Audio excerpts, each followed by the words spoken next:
For today's vlog, isamahan niyo na muna nga kami dahil kami nga ay magre-relax na muna ngayong araw. Advance Christmas gift na rin nga namin ito sa sarili namin dahil ba naman sa sunod-sunod naming trabaho ay talagang deserve naman namin to. By the way, dito nga po pala namin napili nila mama na mag-relax sa Diet Massage and Spa. Matagal na nga namin to nakikita at alam nyo ba, trinay na rin nila mama na pumunta dito. Ang kaso nga lang nasaktuhan na pagpunta nila dito ay fully book nga kaya naman hindi sila natuloy. At para ma-experience nga namin ang Diet Massage and Spa, eto at pinuntahan na namin to na magkakasama kami. O diba, hindi naman siguro halata sa mukha namin ni mama na sobrang excited nga kami na ma-experience yung ganitong klase ng relaxation, yung wala ka talagang iniisip kundi mag-relax. Bahala yan, pagkapasok pa nga lang talaga namin i-welcome na nga kami, tapos ay papapiliin ka nga po pala dyan kung ano nga ba talagang klase ng services ang gusto mong ipagawa. Sobrang dami nga rin po pala nila ditong services, and syempre kung first time mo naman pumunta dito, syempre i-inform ka naman nila kung ano nga ba talagang klaseng services yung mga ginagawa nila dito. And of course, pwede ka rin magtanong sa kanila kung ano nga ba talaga yung mga gusto mong itanong, katulad na nga lang kung pwede nga ba sa'yo yung mga ganong klaseng treatment. Katulad ko nga na akala ko ay bawal pa akong i-massage at sayang yung pagpunta ko dito, pero hindi naman pala dahil meron sila ditong kids massage. Alam nyo ba na sobrang dami rin nga talagang pumupunta dito, hindi nga talaga nawawala ng tao ang mga sofa nila dito. Pero syempre wag ka mag-alala pa, paano ba naman pwede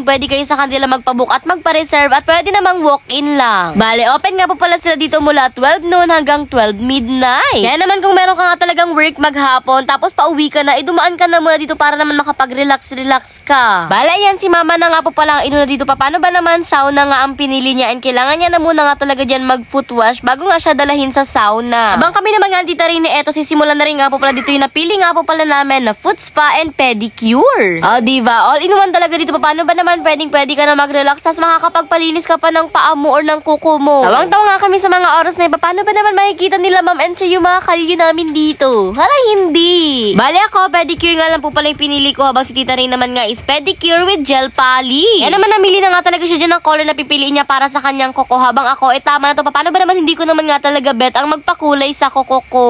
Alam nyo ba, akala ko masasaktan ako kapag tinatanggal na yung mga kalyo ko dito, pero hindi. Imbis na masaktan ako, nakikiliti at nare-relax pa talaga ako. Sobrang gentle din nila talagang mag-asikaso sa paa. To be honest, habang ginagawan kami dyan, talagang inaantok na kami pero hindi ko kailangan matulog. Paano ba naman kailangan ko mag-video? Bala yan, sobrang syala naman talaga ng tita rin yung naka-gel polish. After naman nga po pala namin, isasauna na nga po pala si mama. By the way, ito nga po pala yung bagong package nila dito. Meron nga po pala sila ditong S1, S2, S3, and S4. Pero yung S4 ang pinili ni mama, yun nga po pala ay sauna plus bamboo massage dagdagay. By the way, bago nga raw po pala ipasok sa sauna, kailangan nga raw po pala mag-shower na muna para matanggal yung mga amoy na mga ginamit mo na shampoo o kaya naman nga i-conditioner. Bawal raw kasi ang mga amoy ng shampoo, conditioner, tsaka ng sabon. Paano ba naman kulob na kulob ka talaga sa loob ng sauna? Before ngayon, kailangan uminom ng tubig para nga talaga ready yung katawan natin na mabawasan ng mga taba. Huy, hindi ka babawas ng taba. Pero for real talaga, kailangan uminom ng tubig para nga talaga ready ang katawan. Bukod nga sa marerelax kayo, sobrang dami nga rin talagang benefits ng sauna. Meron nga po pala ang 10 benefits ang sauna. At isa na nga dyan ang detoxification, increased metabolism,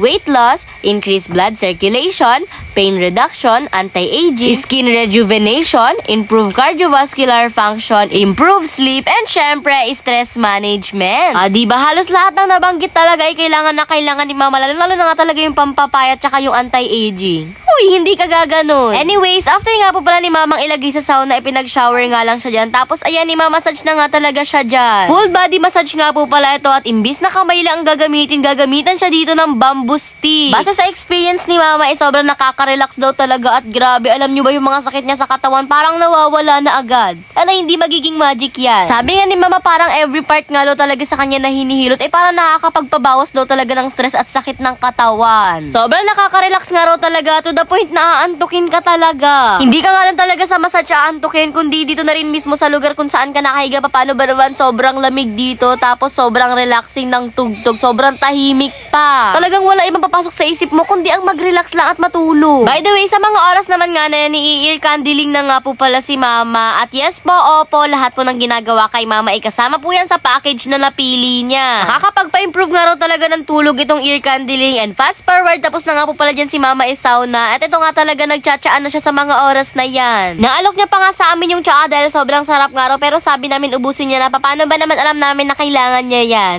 Uy, over naman. By the way, sa mga oras nga na yan, ako naman nga po pala ang imamassage at sa ibang kwarto nga po pala ako nakalagay for today's video. Grabe, bongga, kwarto pa lang sobrang nakaka-relax na, tapos ayan, nakapagpalit na nga rin po pala ako dyan and then minamassage na nga talaga ako sa mga oras na yan. Full body massage nga rin po pala ito and grabe, sobrang nakaka-relax talaga, nakatulog din ako kahit mga konting minuto lang. Alam niyo ba nga, first time ko nga ito at parang gusto ko pa siyang ulit-ulitin dahil sobrang nakaka-relax talaga. Sobrang worth it nga talaga ng pa-advance gift namin ngayon para sa Christmas dahil sobrang na-relax talaga yung katawan namin. Kaya naman ano pang hinihintay nyo, gawin nyo rin tong advance Christmas gift nyo. Diyos ko, wag puro trabaho, relax-relax din kahit papano. And of course, dapat hindi lang kami yung marerelax, dapat kayo rin. Kaya mamimili tayo ng isang lucky followers na manilalo nga po pala ng gift check. Bale, itong gift check na ito ay pwede nyo nga po pala itong gamitin sa Daet Massage and Spa. Wala na po kayong kailangan pang bayaran kapag ito ang binigay nyo. Kaya naman ano pang hinihintay nyo? I-follow nyo na nga talaga ang Daet Massage and Spa. I-follow ang Basidenyang Vlogger and syempre i-share ang video na ito. By the way, meron nga po pala silang dalawang branch dito sa Daet. Yung isa nga po pala ay sa JNF Lazo Commercial Building, Bagasbas Road, Barangay 6, Daet beside Siena Luz and BPI Bangko. At yung isang branch naman nga po pala nila ay sa may DJ Building, Pimentel Avenue, Daet, Camarines Norte. O ayan, complete information na kayo. Ano pa bang hinihintay nyo? Mag-relax-relax na rin kayo sa Daet Massage and Spa. Wag na magpatumpik-tumpik pa, baka ma-fully book na naman sila. Ay for the go na natin yan.